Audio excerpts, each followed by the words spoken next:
It's your first flight. Congratulations. Hopefully you've picked a good day. Relatively warm. Right now it's somewhere around 59 to 60 degrees. No apparent wind and it's sunny. So we're gonna set up camp here.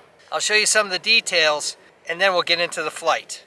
Even if you have a lot of experience flying quadcopters, your first flight should be simple. So you can get a sense of the aircraft, sense of the system. And so that's what we're gonna do today. Just a simple up and down hover, auto launch, auto recovery, get all the things set up, do the first flight, and then depending on how we feel, we may do flight 2, 3, but just some basic moves.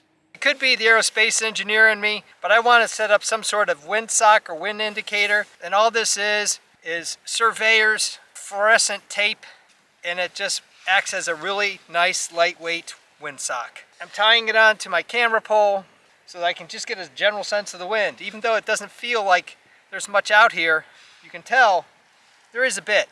I'm going to want to orient the front of the aircraft into the wind and take off that way.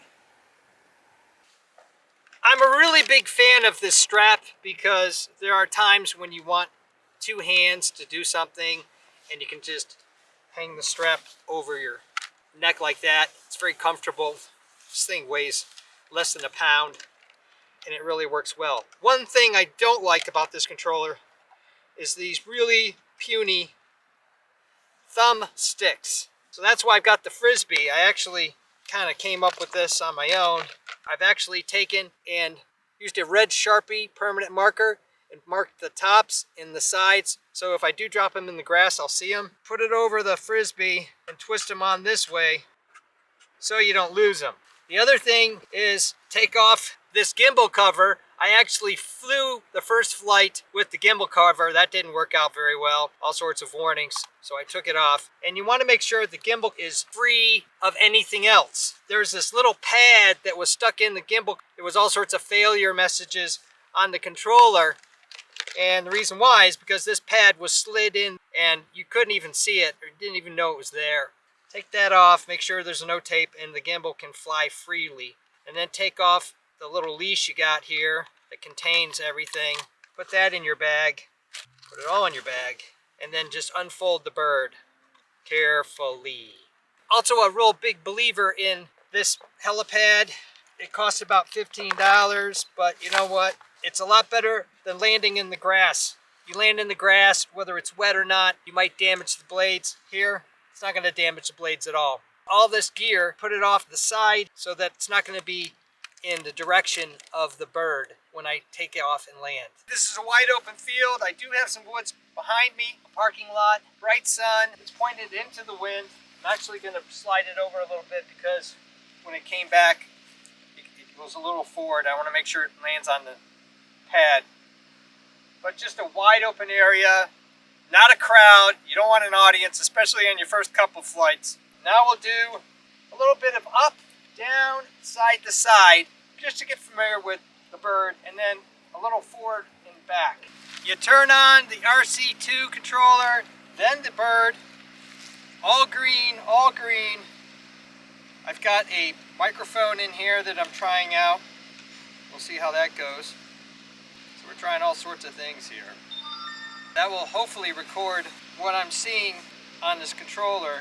And I'm going to do an auto launch and auto recovery as a first thing. So I think I'm all good. Stand off to the side here a little bit. Take off. Normal mode recommended. Hit the takeoff. Just hold it in. And it's going to come up. And then I'm just going to hit the automatic takeoff or landing and hold it in.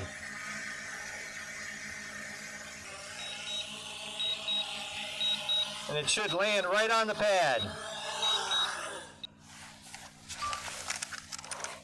And we'll try it again. And I do auto takeoff. Just one of the best things you can do. Now I'm gonna raise this stick, get it up a little high. Whoa! It went up fast. We'll bring it down slowly. So you can see it's about 8 feet off the deck. I'm going to go to the side. Little control inputs.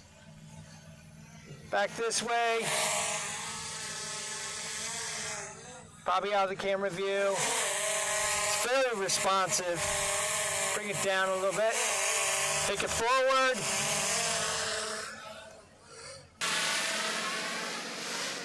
Take it back. Forward. Back. I'm recording, so now I'm just going to go up. Always keeping an eye on it and always pointing the antennas towards the bird. Now we'll just do the same kind of inputs again. Forward. Whoa. Back.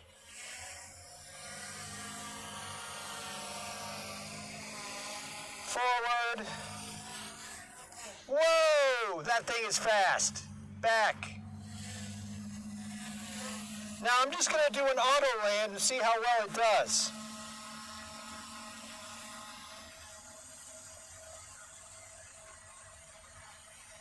See if it does return to home.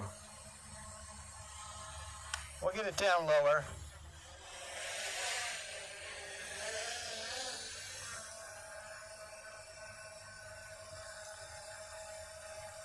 Gotta press it in.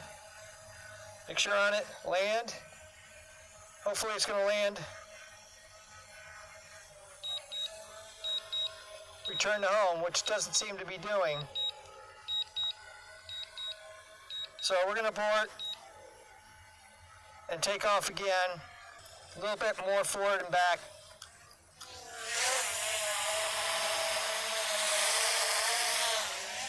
Very responsive.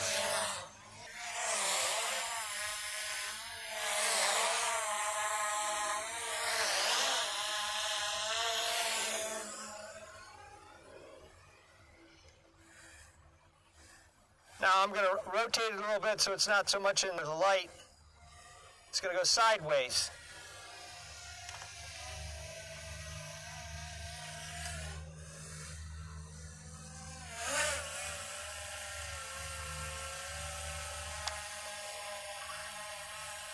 I'm going to roll the camera image down.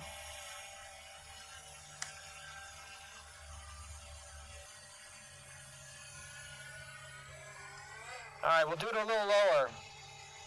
Avoiding me now. Doesn't want to hit me, which is nice.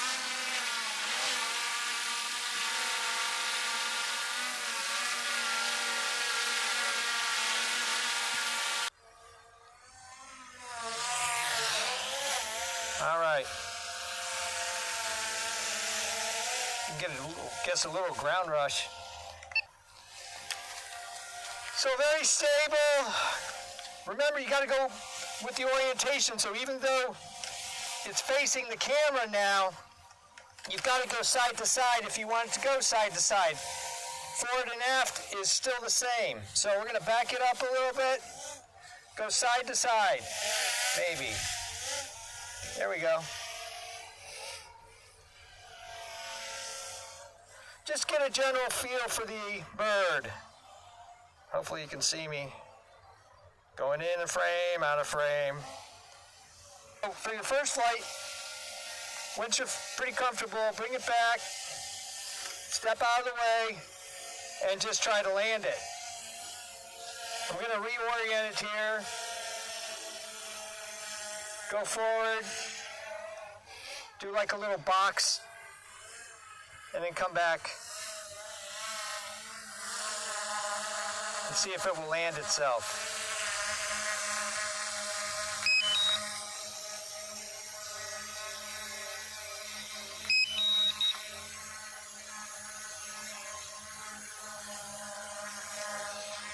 Once I get it in place. A little forward, a little over. All right, let's land this thing.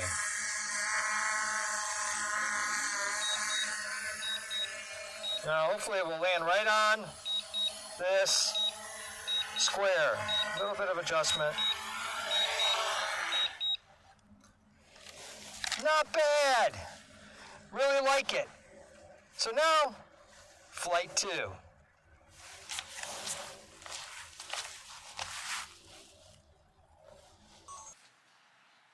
So that's what I think should be a first flight.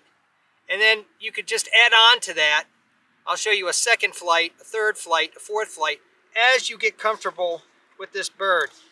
It costs $700 plus the controller, over $1,000. Get the insurance. That's well worth it, especially if you're a new pilot. Should you do the Part 107 test? You don't need to with this bird, but you're going to use this quadcopter for anything other than amusement.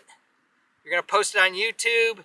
You're going to use it for real estate, any kind of things around people. It's just good to get it so that you understand and you kind of got yourself covered if you're going to be in a fairly large area with crowds.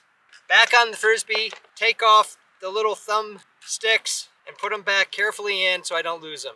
The Frisbee is key to not losing the sticks. Thumbs up and comments, always appreciated. Thanks for watching. If you're interested in all sorts of technology, quadcopter reviews, how to best use this little guy, making and breaking things, designs of all kinds. I evaluate sports gear, electronics. I even do costumes, cosplay, and props. Check out my channel and please subscribe because you never know what flight you're gonna see.